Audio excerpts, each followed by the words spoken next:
একটা কথা প্রচলিত আছে, ভারত যখন খেলতে নামে তখন মাঠের 11 জন এবং 2 জন আম্পায়ার সহ 13 জন নিয়ে খেলতে খেলতে নামে। কারণ ভারত হচ্ছে আইসিসির ওই যাকে বলে কুমুটি টিম। আজকে সে ভারত এবং পাকিস্তানের ম্যাচ, এশিয়া কাপের সুপার 4-এর 2 নম্বর ম্যাচ। দুই চির প্রতিদ্বন্দ্বী ভারত এবং পাকিস্তান, যারা ক্রিকেট মাঠে এবং যুদ্ধের ময়দানে সমানভাবে লড়াই করে যাচ্ছে, এবং তারই কিছু নমুনা ভারত দেখিয়েছে।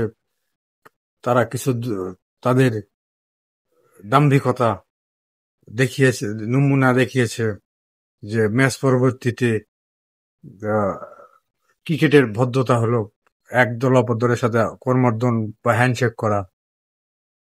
পাকিস্তানের সাথে গ্রুপ পর্বের ম্যাচে সেটা না করে তারা প্রমাণ করেছে যে তারা দাম্ভিকতার চূড়ান্ত সীমায় পৌঁছে গেছে। ক্রিকেট হচ্ছে ভদ্রলোকের খেলা। এখানে অভদ্রতা কোনো স্থান নেই। অথচ ভারত সেই সামান্য সৌজন্যতা বোধ ভুলে গিয়ে ক্রিকেট মাঠে যে যুদ্ধের আবহ তৈরি করেছে, হয়তো সেটার চূড়ান্ত রূপ আজকে আমরা ক্রিকেটের মাঠেও দেখতে পাবো।